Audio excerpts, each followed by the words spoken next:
started, and then they can kind of hop in as we go. So we're not going to really even talk about the definition of fitness until the end. I hate saying fitness around here because everyone made it a joke.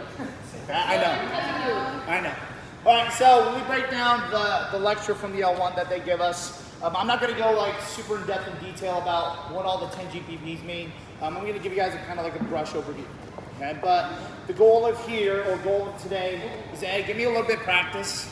Because honestly, my end state goal, if you guys didn't know, is to be on seminar staff, hopefully within the next year. But B is to let you guys know a little bit about more like, why do we do the things that we do? You guys just shouldn't be coming in here every day and working out for an hour. Okay, when we think about it, it's a lifestyle. All right, so when we break down fitness, we break it down into 4 different things. We have the 10 GPPs, we have the metabolic pathways, we have the Hopper model, and then we have Sick Well Fit. And then we can kind of tie in everything together into fitness and health overall. Okay, so like I said, these are taken straight out the L1 lecture. You guys can even find these online, though, people. Okay, so the 10 GPPs. I want you guys to think of these as either A, organic, or your muscle, or B, neurological. Okay, what goes on in the brain and the body, the brain and body connection. Okay, so ideally, when we talk about fitness, or like who is fittest overall, we need to have the capacity to do everything across the board, okay? So when we talk about organic or the muscle, if you guys flex, okay, this is the muscle, right? I can see it. I can see these things. I can see you guys do a 500-pound deadlift. I can see you guys do a 400-pound deadlift, a 300-pound back squat. And you can get stronger. So let's say maybe I'm not the strongest pull-upper, okay? In CrossFit, we're not gonna get you on a bicep program, right? Because it needs to apply to things outside of life. Okay, I can't sit here all day or go out in the world and do a bicep program, right? That's not going to apply to anything outside of probably the gym. So this is where we talk about Murph. Murph is a really good example, right? What have we been doing the past 7 weeks? We've been building capacity on pull-ups, push-ups, and air squats. Okay, things that we can do probably outside the gym. You need to be able to pull yourself up. You need to be able to push yourself up off the floor. So these are things that I need to be able to see. Yeah, I can see you get stronger. I can see you work out for longer. I can see you get more flexible, right? Right? Same thing with the neurological component. Who here struggles with double unders? Yeah, raise your hand. Most people probably struggle with their double unders, right? Okay, I need to have the neurological component, or my brain needs to help my body or my wrist understand that I need to jump and spin the wrist at the same time. Okay, and how is that done through? That's done through practice or doing it over and over again. Okay, there's probably 2 ways you can get better. You practice it, or you go faster, okay? So the double under is a great example, okay? The ability to do what? Stand on 1 foot, okay? That's another thing. That's a neurological adaptation that you need to be able to do, okay? And when we look at people, like older people, what do they probably lose the ability to do? To do this, okay? So when I used to teach Senior Strong at CrossFit Kokomo, that's what I would do. I would have them stand here for about 1 minute. You know what I see all the old ladies do? This over and over again, because you lose that. You lose that as you guys go throughout life because we don't do it. If you don't do it, you lose it, okay? And like I said, I want you to think of it as he or she is fittest who is balanced across all 10. I just can't be really strong and not be really fast, right? I need to be strong, but I also need to be fast. And we're going to talk more about that here in just a little bit. I want you to think of all these are adaptations done through exercise, okay?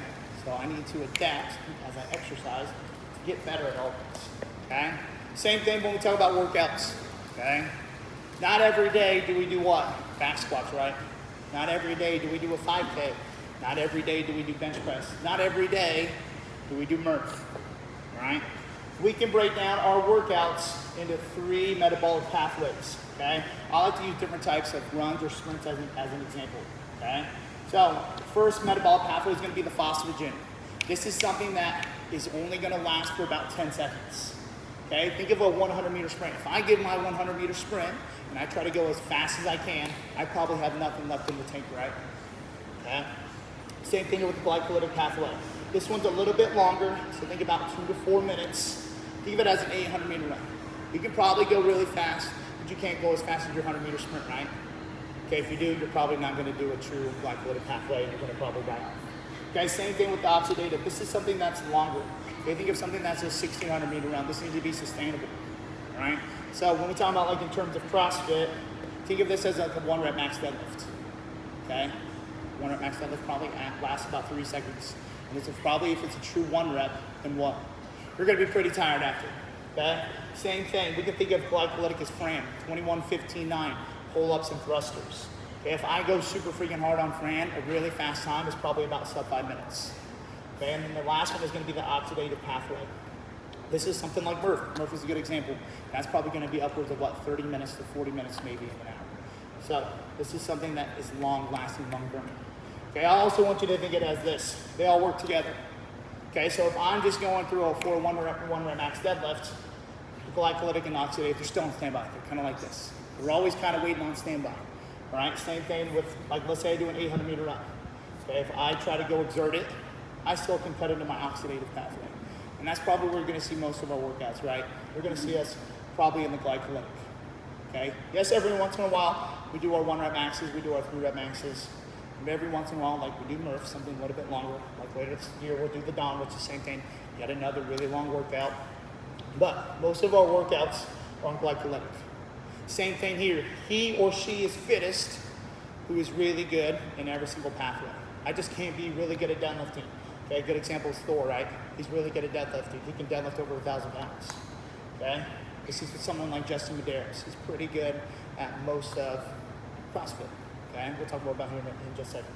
Same thing here. The guy who just ran the marathon, EGH is what I labeled him as. He's like the world's fastest marathon enemy. It's under 2 hours. Okay? So now that's where we move into the hopper. Okay, this is all theoretical. Okay, so in theory, if I were to have a big ball of just random workouts and I were to stick my hand in the ball and pull it out, we as CrossFitters should not be scared because we should be generally fit or generally well at everything across the board, right? So if I pull it out I don't know, let's do a 5 rep max deadlift. I should be okay, right? Okay, so let's talk about 3 different people. If we were to put them head to head to head, we'll talk about why Justin Medeiros would probably win. Okay, so we're gonna use Thor. I already used him as an example. He is the world's strongest deadlift, right? Okay, he's really freaking strong. I don't know, it's over 1,000 pounds. He made it look super easy. 1160? 1160, okay. EGA, he's the world's fastest marathon runner at the moment, right? He is under 2 hours. Okay, and Justin Medeiros, he's been the fittest guy. Oh, sorry, not last year. He was the fittest guy for 2 years in a row. Okay, and we'll talk more about why he's kind of like a super special freak. All right, so in theory, same thing he or she is fittest across all tasks. So I like to use these 3 examples. We're gonna use what they're really strong at, okay? He's really strong at a 1 rep max deadlift. He's really good and strong at a marathon. Medeiros is probably pretty good at an 800 meter. He's not the world's best, but he's also not the world's worst. Okay, so if we were to talk about the 1 rep max deadlift, who do you think is gonna come first? Thor, right? Who do you think is going to come second? Justin Medeiros. And then EGH would come last, right? Absolutely. Okay, marathon. Obviously EGH would come first. And then who do you think would come second? Justin Medeiros. And then Thor would come last. He probably wouldn't make it. He'd probably have a hard time. I hate to say he wouldn't make it. Okay, in theory, Justin Medeiros is probably going to be what? The fastest for the run. And then maybe EGH. And then Thor's probably, he's probably crawling at this point. Okay, so if we look at Justin Medeiros, where's he at? He's at either first or second. He's not at the top of the lead, but he's also what? Not last. Okay, so when we talk about us as CrossFitters, we want to be not generally the best at everything, but we want to be generally well at everything. So if we throw in any workout at you, if we were to take specialist, okay, he's a specialist at strong. He's a specialist at run. He's what we call a generalist. He's generally good at everything, okay? We want to be generally good at everything. We don't want to be a specialist, okay? So if you find yourself really good at a deadlift, but not the world's greatest at a run, what does that probably tell you you need to do more of? Running, right? Okay? If we're really freaking good at something, but I'm not the world's greatest at that other thing, what does that tell you? You need to do more of what you suck at. That's essentially what I like to say. Okay? Same thing here. He or she is fittest, who's good or generally good across all tasks. Going back to these, we need the capacity to do all of these across the board. not just our organic or muscles, not just our neurological. We need all of these. Okay, we also need some power, speed, effectiveness. Okay? This is probably going to be the most important one, and this is probably what I want you to think about here for the rest of your life. Are you sick? Are you well? Or are you fit? Okay, when we talk about our goal, my goal for everyone is to do what? Get you guys to fit, right? Okay, so if I were to take someone, I don't know, we'll go beats per minute, your resting heart rate. Okay, let's say you walk into our gym. That's too much. Let's say you're at 100 beats per minute just sitting. What am I going to tell you to probably do? Go sit down and we'll have a conversation. Okay? My goal is to get you where? Lower beats per minute. Okay? So sick would probably be 100 beats per minute.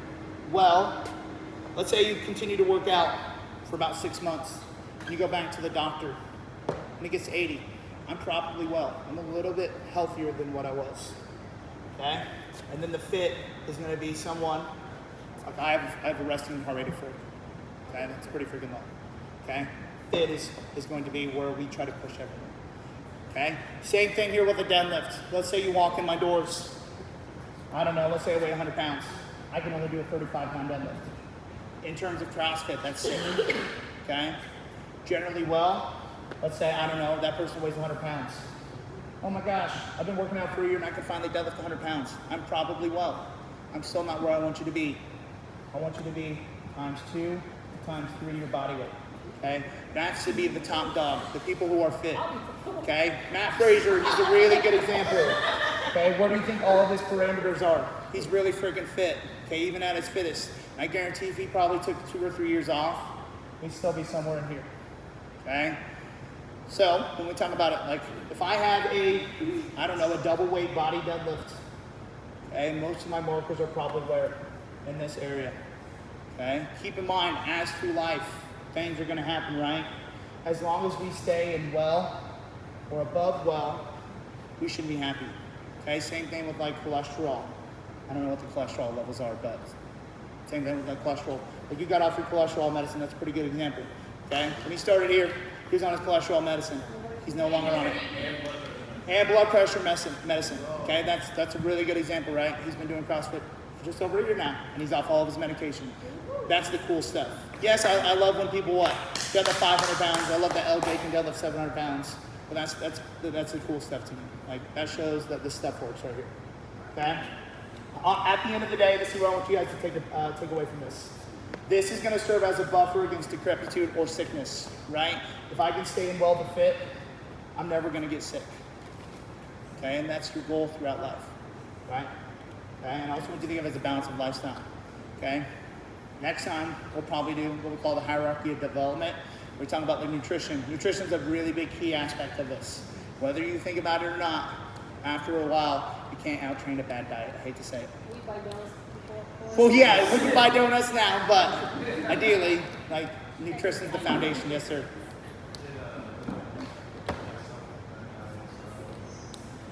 See? That's what it's all about. Okay? So now, this is where we're actually talking about like what is fitness and what is health. Okay? So when we talk about what is fitness, it is work capacity across broad time and modal domains. Okay? So when we break down the definition, the broad time, okay? That's gonna be your long workouts, your short workouts, your medium workouts. We wanna be fit in all of these things, or the glycolytic pathways, right? We want to be super fit here. We want to be fit here. We want to be fit here. Okay, we should have fitness across all of these. Same thing with the modal domains. If I throw anything at you, in theory, we should be okay, right? We should be okay, okay? And when we talk about health, okay, this is going to be the super important one. It's still work capacity across broad time and modal domains, but it's throughout life, okay? So, this is like my ugly, like 3D model. I haven't quite learned how to draw the model yet. But this is kind of where I was. Okay, so at age 10, in theory, these get bigger. I was my worst or my least fit. My work capacity was terrible. I was playing video games all my whole life. Okay, I would go home from school, I would sit and play Call of Duty until about 9 p.m. Okay, I was a couch potato. And then my mom made me join football. Okay? At around age 18, age 16, I found CrossFit. And I did it for about 4 years. At around age 20, I was probably my fittest. About 20, 22. I was super fit. Okay, I was like 600th in the world overall. and then I opened a gym. I got a little less fit, which is okay. Okay? I lost some fitness, so in theory, this is smaller than this one. And then at age 24, I'm starting to go back up. Okay? So in theory, we don't want to look at fitness as just 1 year. We want to look at it across life. Okay, yes, you're going to have ups and downs, right? Some of you guys might retire. What? I know, right?